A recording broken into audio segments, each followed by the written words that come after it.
Verlede Sondag was ons tema gewees, die God van hoop.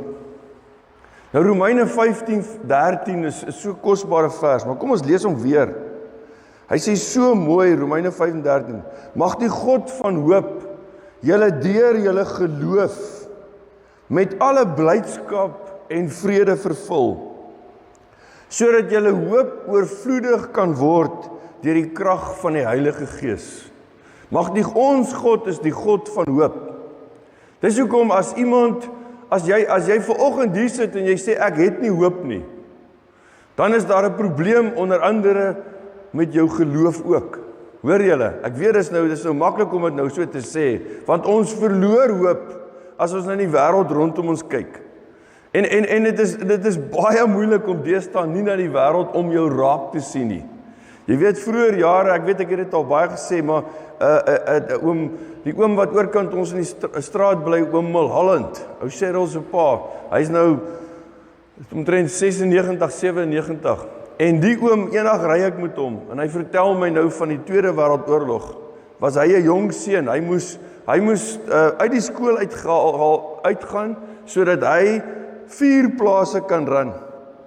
Sy eie pa se plaas, en 3 ander plase om hulle, wat die manne is oorlog toe. Hulle daar in Egipte gaan rond, agter rommel aangegaan, hè?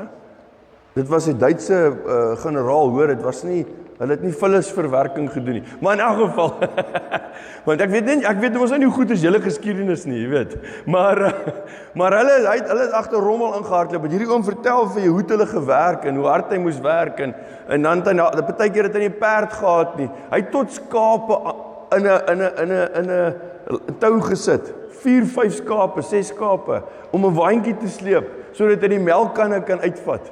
Hy het enige plan gemaak. Maar in elk geval, maar die oom kan jou nou vertel dat hulle het niks geweet van wat in die oorlog gebeur nie.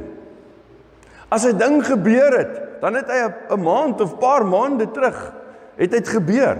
En dan het hulle miskien boodskappe begin kry, inligting begin kry, koerante gesien. Maar die tyd waarin ons leef, gebeur 'n ding nou. Daai pinkenolsies vermoor iemand in Sirië, dan plaas hulle dit self. Hulle neem dit af en hulle plaas dit self.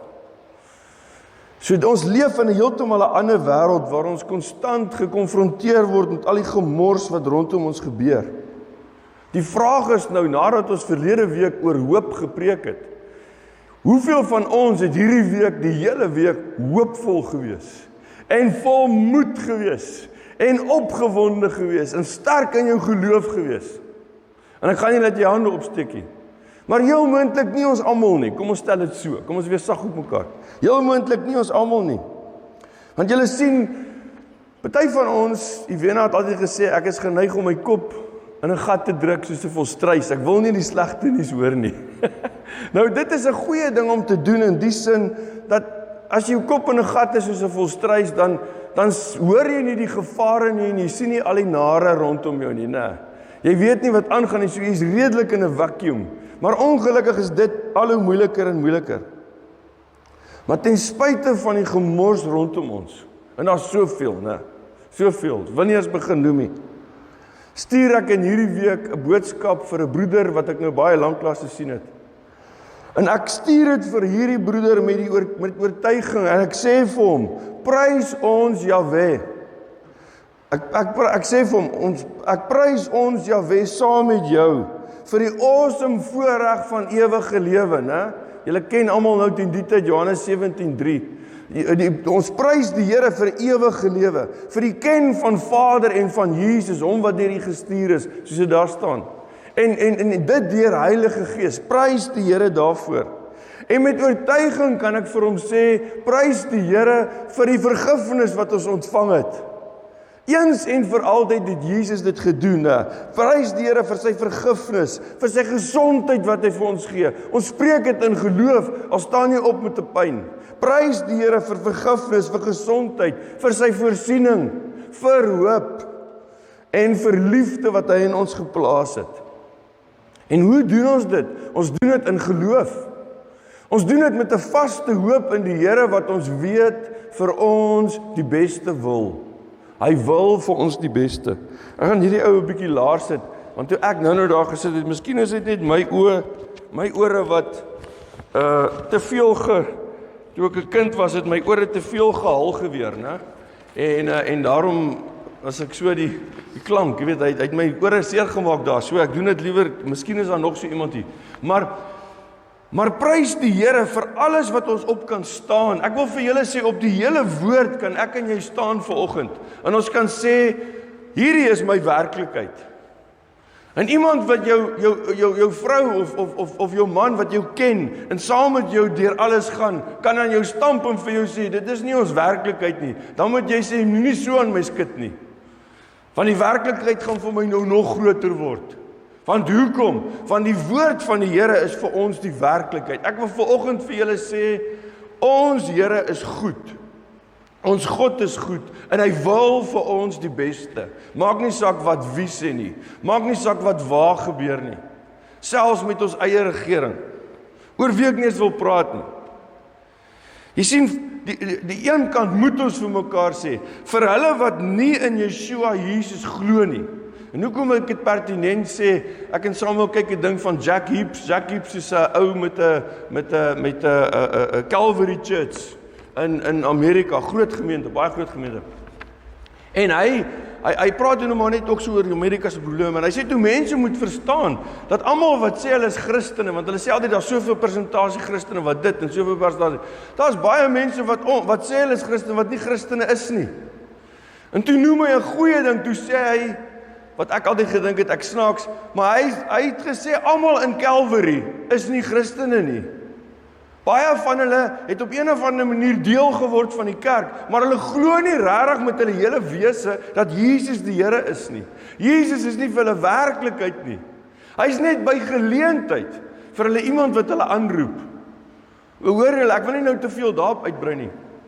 Maar vir sulke mense is daar nie hoop nie. Wat nou nog van die ander wat glad nie glo nie, die wat ander gelowe glo. Die moslems en hindoes en goed, alles gelowe wat die duiwel uitgedink het. Wat nog van hulle, die werklikheid is ongelukkig vir hulle, Matteus 13:49-50, waar Jesus sê, hy sê, so sal dit wees by die voltooiing van die tyd. Die engele sal uitgaan, hulle sal die bose mense tussen die regverdiges uithaal. Alle mense wat nie regverdig is nie, is die bose mense. Daar's verskriklik baie goeie mense in die hel.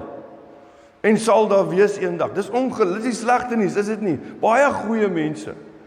Dis die ergste, as jy baie keer dan vra ek vir mense, ken jou familie die Here? Sê hulle is goeie mense. En dit is baie keer die grootste jammerte, as hulle diep in die sonde was, verstaan julle, as hulle in gedrink het en geremoer het en te kere gegaan het, dan kan jy hulle sê, hier is julle sonde. Maar as hulle ander mense help, en hulle is so vriendelik, en hulle word nie eens kwaad as iemand voor hulle inry nie, hulle is sulke goeie mense, dan bekom hulle so maklik in die gedagte dat hulle die Here ken. Maar hulle is in werklikheid, is hulle totaal en al, is hulle verlore. Hulle is totaal en al verlore. Hy sê die engele sal uitgaan, hulle sal die bose mense tussen die regverdiges uithaal en hulle in die vuuroond gooi. En dan die ergste, daar sal 'n geween en geknars van tande wees. Maar dis nie hoekom die wene altyd, vir as jy daar by haar was, dan het jy altyd 'n bytplaatjie gekry. Maar in 'n geval, dis nie hieroor nie, hoor. Maar julle sien vir ons wat glo dat Jesus die Here is. Hy is ons verlosser, hy is ons koning. Vir ons wat weet, en ek weet dit is baie keer makliker vir ou soos ek, wat totaal verlore was. Ja, ek het in die kerk groot geword, maar ek het groot geword, maar ek het 'n baba gebly, verstaan julle? En saam met my pelle, 'n groter hel opgetree as die ander ongelowiges. En met ander woorde, toe moes ek tot bekering kom. En toe ek tot bekering kom in my 2de jaar in die weermag, baie lang storie, nie vir sensitiewe mense nie, maar toe ek my 2de jaar in die weermag tot bekering kom, toe besef ek, daar's nou geen ander manier nie. Daar's geen ander wyse om te lewe nie. Jesus is my alles. Maar julle sien vir ons wat dit glo, wat weet, Jesus het vir my gesterf, hy is vir my gekruisig, sy liggaam was aan daai kruis, vir my sonde, vir my siekte, vir elke tekort in my. En sy bloed het vir my gevloei. Ek is 'n regverdige van God. I'm in right standing with God. Hy het opgestaan uit die dood. Hy het die totale oorwinning. Dis hoekom ons by 'n begrafenis kan sê, dood, waar is jou angel? Want hierdie persoon vir wie ons tot sien sê, is in die wonderlikste plek waar daar is, as hulle Jesus geken het. Maar julle sien, die wonderlike vir ons is wanneer ons glo, vir ons is die werklikheid dat ons tot in ewigheid die essensieel, en ek weet dit kan vir jou vreemd klink, maar ons is die essensieel, die belangrikste middelpunt van die koninkryk van God. Hy het hierdie aarde vir ons gemaak. Hy het hierdie heelal geskep. Ons is die belangrike punt. Nie die bosse en die bome. Ek het die week het iemand vir my 'n video gestuur van 'n kudu-bul. Ek moes hom eintlik gewys het, maar nou van 'n kudu-bul wat so staan. Ek het hom op die Vaderhart groep gesit en so vir Jaco en die jagters almal gestuur, jy weet. En maar hy's pragtig, hy's regtig mooi. Hy's massive, hy nek van hom is so. En dan vat hy kop, ek dog eers hy probeer spronk nou maar net omdat hy so smart ouetjie is. Maar toe hy met sy horing besig, nou probeer hy 'n doringboom hier bo vat. En hy probeer eers eet en hy sien is te hoog. En op die ou en dan hak hy na so 'n paar pogings, hak hy daai tak en dan breek hy daai tak met sy horing. Hy druk hom so, breek hy, stap hy, gaan eet hy daai blaartjies, want hulle is nou op sy hoogte. Toe sê ek vir julle sien, die arme olifante kry altyd die skuld vir al die gebreekte bome en takke. Dis die kudus ook. Julle weet. Ja, Dirk het natuurlik gesê vra wat 'n takbok is. Maar in elk geval. Kudu wat takke breek, Dirk. Dis 'n kudu wat takke breek. maar julle sien, ek wil hê julle moet hoor, so mooi is wat die natuur is, so pragtig is wat dit is, en soveel is wat ons dit ook wil bewaar. Ek meen, ek krak as 'n ou papiere gooi, verstaan julle? Ek stap na hom toe en ek tel dit op en ek vat dit vir hom en so aan. Ek hou nie daarvan nie, maar op die ou einde maak dit nie regtig saak nie. Want ons toekoms is saam met die Here. Ons toekoms is by hom in 'n nuwe aarde, in 'n nuwe hemel. Dis waar ons gaan wees. Jy's tot dan toe sal ons veg. Ons sal al die pinkenolsies om ons leer hoe om te lewe, hoe om te sorg vir die aarde. Maar ek wil hê jy moet snap vanoggend, ek en jy is die middelpunt van die koninkryk van God. Dit is hoe massive lief hy vir ons is ten spyte van ons. Jesus sê in Matteus 13 vers 44, dis net so 'n paar verse terug van wat ons nou gelees het. Hy sê die koninkryk, Jesus sê die koninkryk van die hemele is soos 'n skat wat in die veld begrawe is. Ek het hierdie gelykenis het ek nou die dag ook gebruik, maar dit is so 'n goeie voorbeeld. Die koninkryk van die hemel is soos 'n skat wat in die veld begrawe is. 'n Man het dit ontdek en weer toegegooi. Uit blydskap gaan verkoop hy alles wat hy het en koop daardie grond. Ek wil hê jy moet hoor, God se liefde vir ons is nie gebaseer op die feit dat hy ons jammer kry nie. Dat hy hierdie klomp patete sien, en ek praat van my nie van julle nie, en dat hy sien hoeveel hulp ons nodig het, en dat hy vir ons lief is, en hy kry ons jammer, en hy het empatie vir ons. Nee, die liefde van God vir ons is groter as wat ons ooit sal kan weet en dink. Hoekom? Want sy liefde vir ons is gebaseer op die werklike waarde wat ons in hom het. Nie ons waarde nie, maar die waarde wat ons in hom het. Hy in ons en ons in hom. Dit is waarvoor hy daar is. Ons is lief vir alle mense. Maar as jy hier 'n mooie vrou ontmoet het, vrouens is almal mooi, nee, mans nooit, maar vrou het altyd. Maar hierdie mooie vrou ontmoet het en jy trou met haar en jy's lief vir haar, dan sy die belangrikste mens in jou lewe en sy's vir jou mooi. My ma, hulle sal sê dis onnodige inligting, maar my ma was haar lewe lank massively oorgewig. En dit het haar altyd gepla. My ma's oorlede hoor, so sy gaan nie op beskiet nou nie. Maar sy was haar lewe, maar die storie het 'n goeie rede hoekom ek dit vertel. Sy was haar lewe lank kwaai oorgewig. Maar een van enigste ding waaroor ek ooit gehoor het dat my pa met haar oor beklei het, om sy meer so 'n bietjie vir haar verloor het, is wanneer sy gekla het daaroor. Wanneer sy weer wil Weight Watchers doen, dan sê hy, los dit. Jy's soos jy daar is, jy's pragtig, jy's mooi. Ek is lief vir jou. En dit is hoe die Here oor ons voel. Dit is hoe hy oor ons voel. Ons is verseker, jammer vir die nuus, ons is nie die wonderlikste bruid wat daar is nie. Ons is nie. Ons sal dit nooit uit onsself kan wees nie. Maar die Here is vir ons lief. Hoekom? Want hy is met ons verbind. Ons is sy bruid. Ons is sy bruid. Hy het met ons een geword. Die oomblik toe ek en jy ons harte vir Jesus gegee het, het daar conception plaasgevind. Daar het sommer direk dadelik 'n geboorte plaasgevind. Dit was 'n vinnige groeie baba daai. Sissie wens seker Marika, sy kan dit so vinnig doen, maar daar het onmiddellik 'n geboorte, 'n wedergebore plaasgevind. Jy's weergebore, jy het 'n nuwe mens geword en al sien die ander mense rondom jou dit moeilik raak. Die Here sien dit. Hy is lief vir jou. Hy's lief vir jou oor die waarde van Yeshua Jesus binne in jou. Oor Heilige Gees wat in jou is. Hy is so lief vir jou. Want in die menswording van Christus, nou weer aan die ander kant, die Engelse noem dit incarnation, kom van 'n Latynse woord en wat beteken letterlik die God wat 'n mense kleed, 'n mense vlees soos 'n kleed aantrek. Die menswording van Jesus. In daai proses toe Jesus van die God wat alles gemaak het, uit wie en deur en tot wie alles geskape is, sê Paulus en ja, op verskillende plekke, maar die een wat dit alles gemaak en geskape het, deur wie Vader dit gemaak het en vir wie hy dit gemaak het, daardie een in sy almag het 'n mens geword. En hy het in 'n menslike kleed gekom.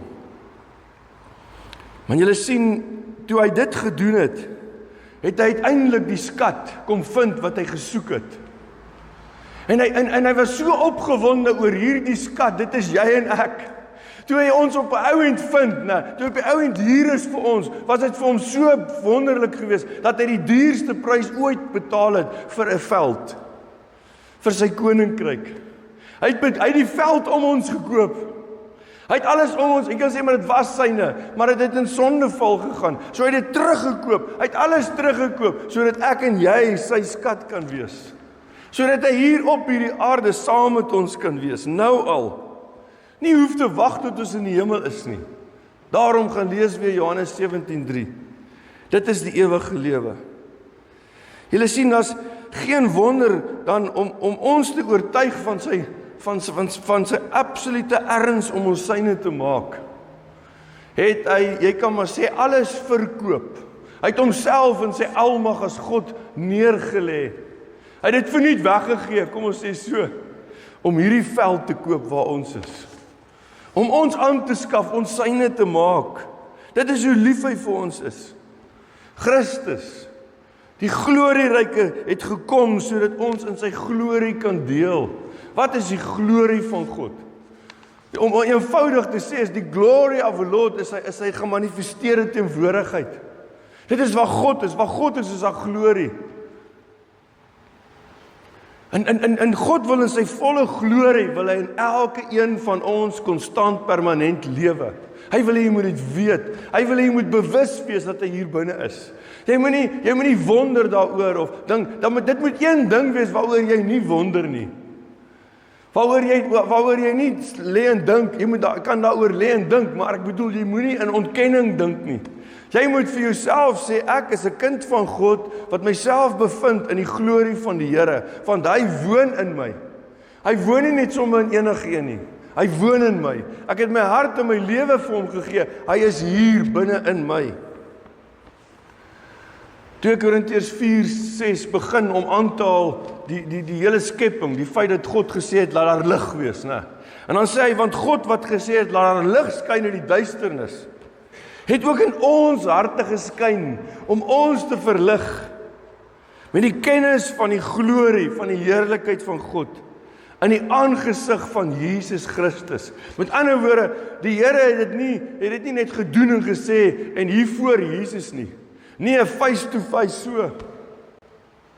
So in die aangesig van Jesus, binne in ons, maar hier voor ons. Hier, die Hebreërs is, sê wat al baie van mekaar gesê, maar die Hebreërs is so mooi, hy gebruik die woord panim. Oral waar jy in die psalms en oral lees van die teenwoordigheid van God. God is teenwoordig, dan gebruik hulle die woord panim. En panim het niks met panne en potte te doen nie. Panim is face to face. Dis hierso, gesig tot gesig. Dit is waar hy is, en dit is waar hy wil wees. Hy wil hê ons moet dit snap, hy wil hê ons moet opgewonde raak daaroor. Vers 7 sê dan, hierdie skat het ons in kleipotte. Wat is hierdie skat? Die glorie van God, die teenwoordigheid van Jesus, van Heilige Gees in ons. Dit het ons in kleipotte. Ek wou 'n pot saam, en dat so baie van die Ivena se kosbaarhede wat nou nie meer kosbaar is nie. Hoekom nie? Want ek of Samuel het hulle gebreek, né? Ek weet nie of Sissie enigiets gebreek het nie, maar ek weet ons twee, maar hy sal maar kan nou maklik sê, maar ek dink ek het die meeste gebreek, ek weet. Maar ek het lang meer tyd gehad as hy. Maar onthou ek en Ivena was 30 voor hy eers gebore is. So ek het baie tyd gehad om haar goed te breek. Maar nou moes ek hulle plak. Ivena het nie sommer, my vrou het nie sommer 'n ding weggegooi nie. Dan moes ek hulle plak en so ek wou dit eintlik saam gebring het, maar ek wil ook nou nie onnodig, maar dit is so veronderstel om 'n mooi bak te wees, dierebak gewees, en dan het hy so 'n beker, groot ding, so in hom. Die beker se oor is afgebreek, ek kon hom lyk my op 'n stadium nie meer kry om te plak nie, ek weet nou nie, maar die bak kan jy sien, hy het so krake, né, en hy's geplak.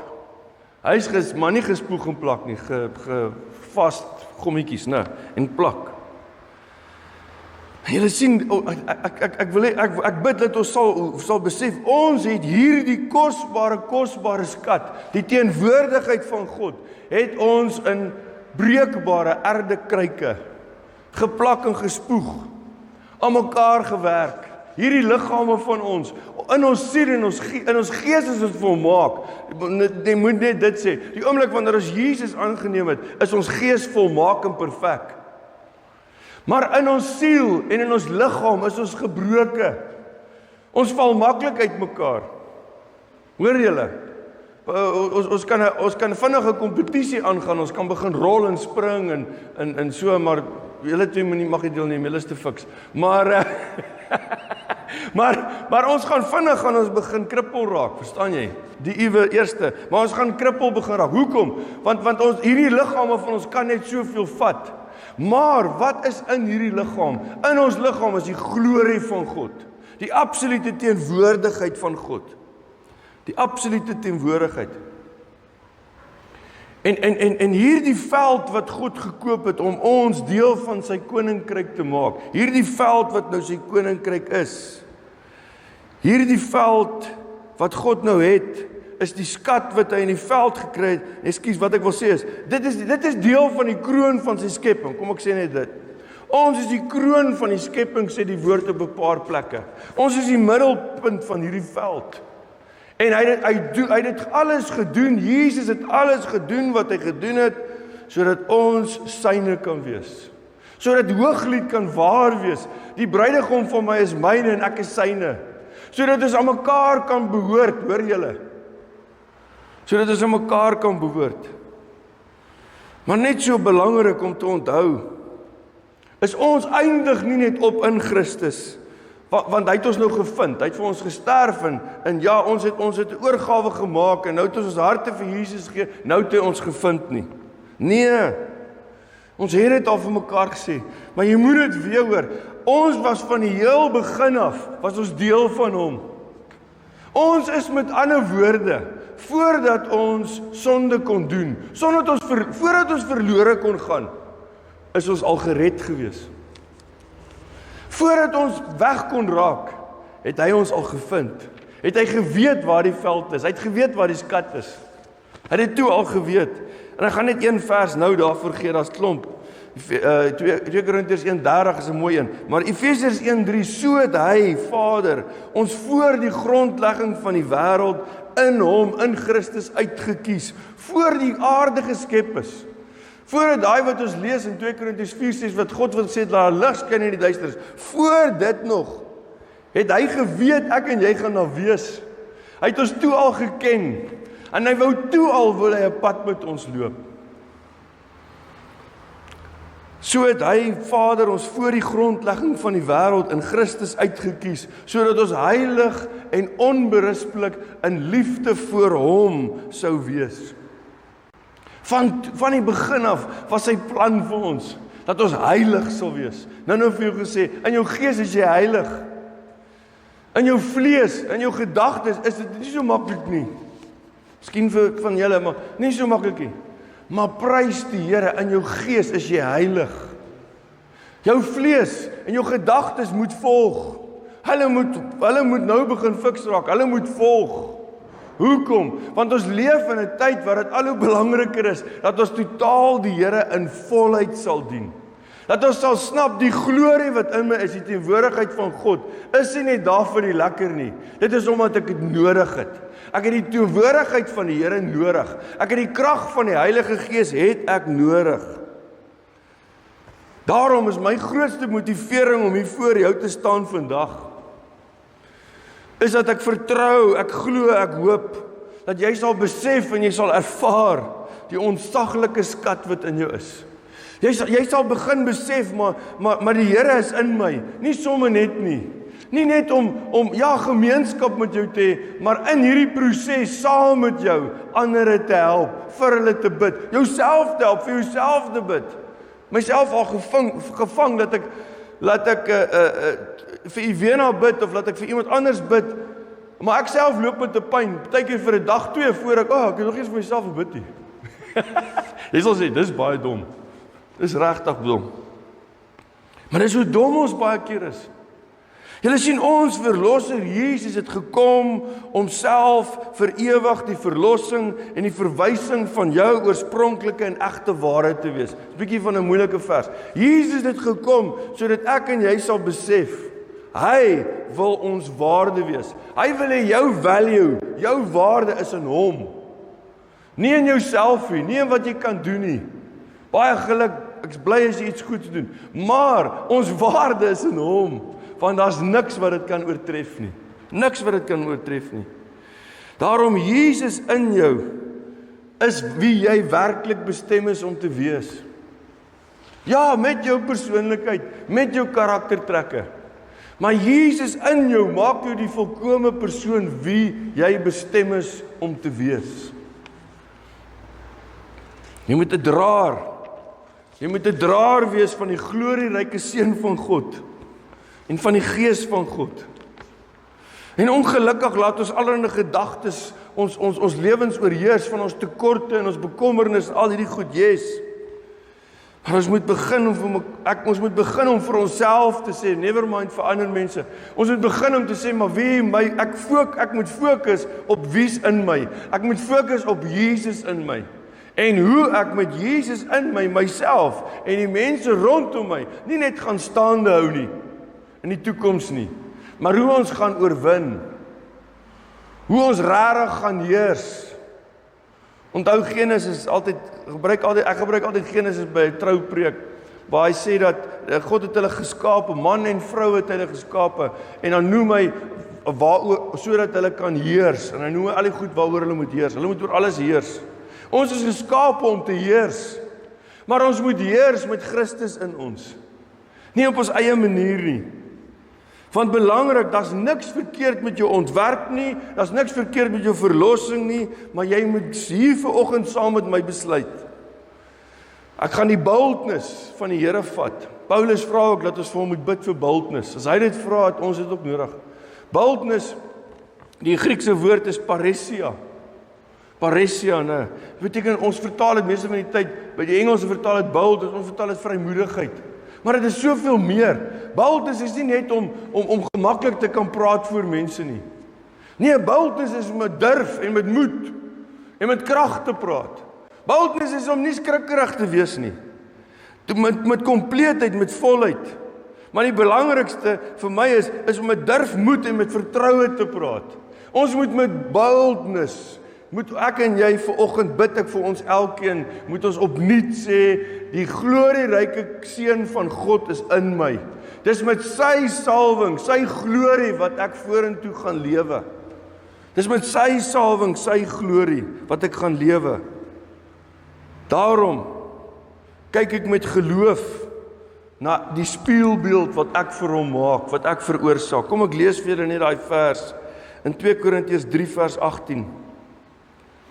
En ons almal, terwyl ons met ontsluierde geslig die heerlikheid, eintlik glorie, die heerlikheid van die Here aanskou, soos in 'n spieël, word na dieselfde beeld verander, van heerlikheid tot heerlikheid, van glorie tot glorie, soos afkomstig van die Here die Gees. Ek verklaar vanoggend, met glorie kom ek vanoggend. Ek wil graag hê julle moet staan. En ons moet vir mekaar sê vir jouself, moenie nou met vir die ander sê nie, maar sê vir jouself, ek bevind my in die glorie van God, die teenwoordigheid van die Here. Die Here is hier, of jy dit nou beleef of nie, en of jy nou besef hy's hier, ek wil vir jou vanoggend sê, God is hier teenwoordig. Die psalmdigter sê, God is hier teenwoordig, laat ons biddend nader, hier waar ons voor hom vergader. Hy is hier, hy's verseker hier, hy's verseker. En ek wil hê jy moet hoor vanoggend, hier waar ons nou staan voor die Here, en hy sê, kyk soos in 'n spieël, want soos om in 'n spieël te kyk, moet jy die glorie van God binne in jouself sien. Maar ons is nie besig, hoor my hart mooi, ons is nie besig met window shopping nie.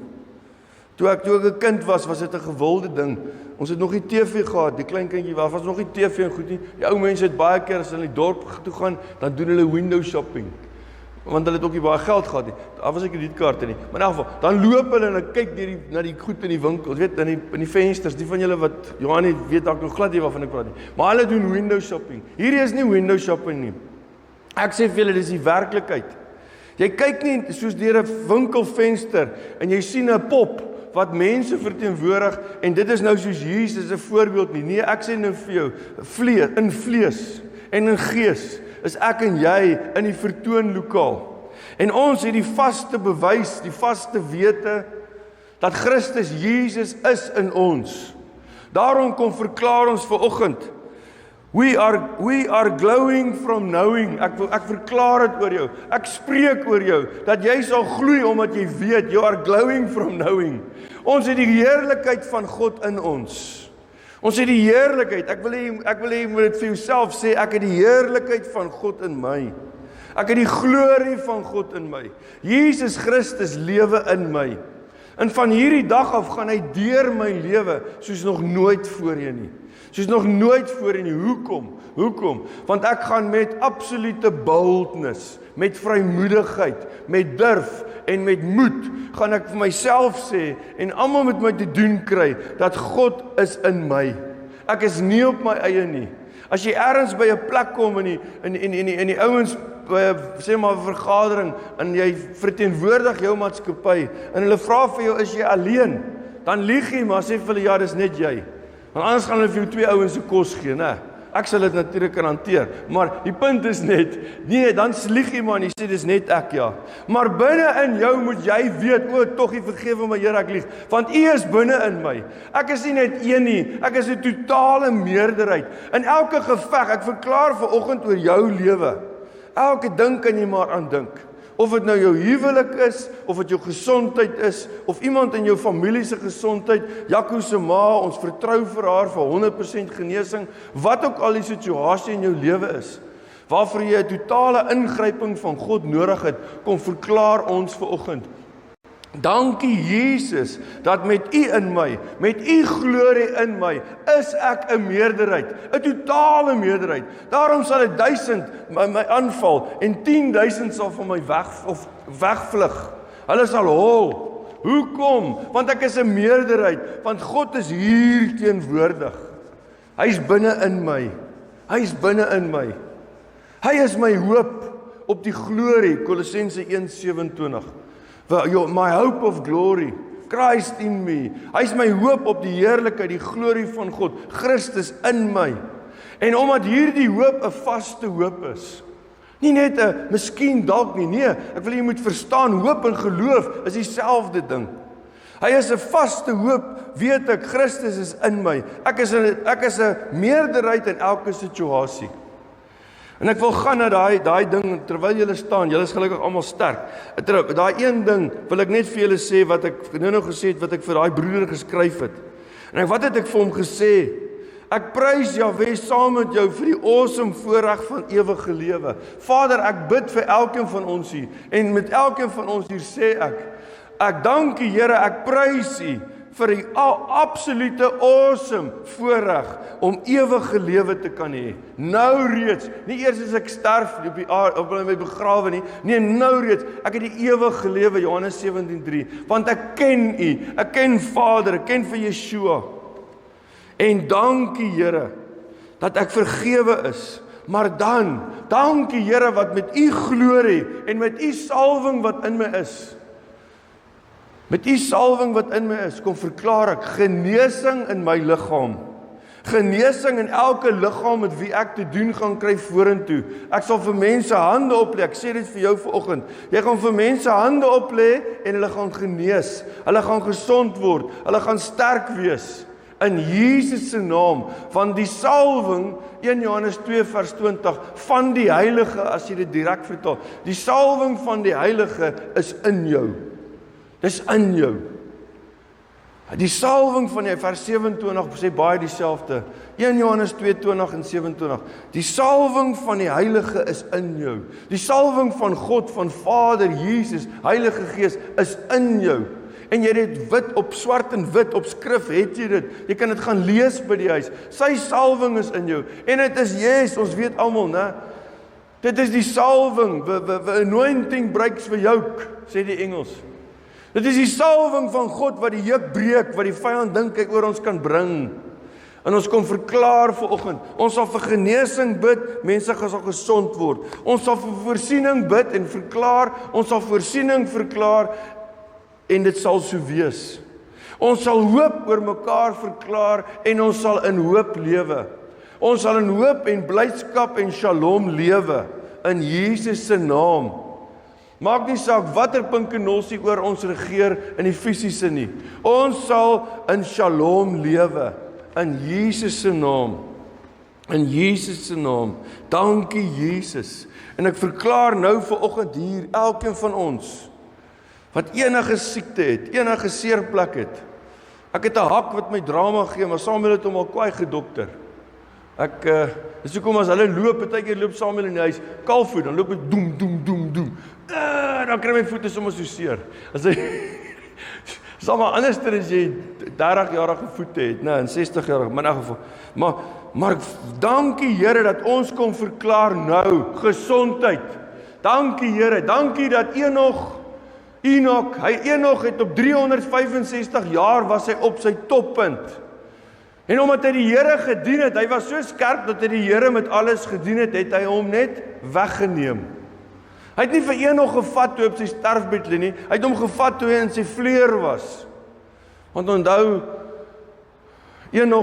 was dit Enoch se seun wat Methusalem, Methusalem het 900 en iets jaar oud geword. So dit was nie 'n tekort aan in die bloedlyn nie.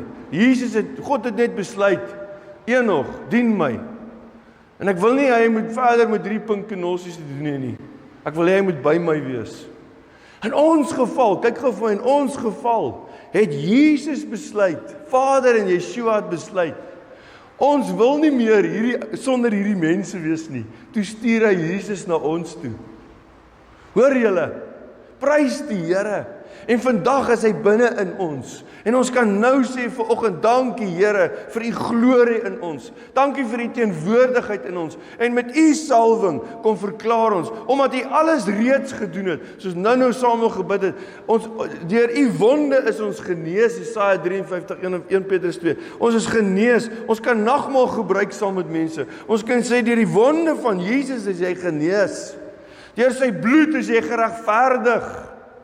En ons kan dit verklaar, en ons kan dit met verwagting sien gebeur, in Jesus se naam. Dankie Here, vir ons liggame wat gesond is. Dankie Here, vir elke een vir wie ons bid, wat gesond is en gesond word, in die naam van Jesus. Dankie Jesus. Dankie Here. Ja, die Bybel sê, U het wonderwerke gedoen, Koning Jesus. Maar daardie wonderwerke wat vir U niks was nie, ons gaan van nou af ophou om daaroor te wonder. En dit gaan deel van ons werke wees. In Jesus se naam. Dankie Here, ons prys U daarvoor. Dankie Heilige Gees. Dankie dat niks van wat ons nou hier praat, doen ons op ons eie nie. Nee, ons doen dit deur U krag. Ons doen dit saam met U, met Yeshua. Dankie Heilige Gees. Ons prys U daarvoor. Dankie Here dat ons verklaar, Marita se mond het 'n operasie gehad in haar mond genees nou. Haar mond is gesond. Haar mond is gesond. Ons verklaar dit in Jesus se naam. Dankie Jesus. Dankie Here. Ons prys en loof U. Prys en loof U. Dankie Jesus. Dankie Here dat ons oor mekaar nou kan verklaar Shalom, Shalom. Die perfect peace vertaal hulle dit meeste van die tyd. Dan staan daar net Shalom, Shalom. Vrede, vrede, gesondheid, gesondheid. Ons verklaar heelheid, heelheid, deel van Shalom. Voorsiening, voorsiening. Dankie Here. En ja, vrede, vrede. Ons prys U daarvoor in Jesus se naam. Dankie Vader. Amen. Prys die Here. Prys die Here.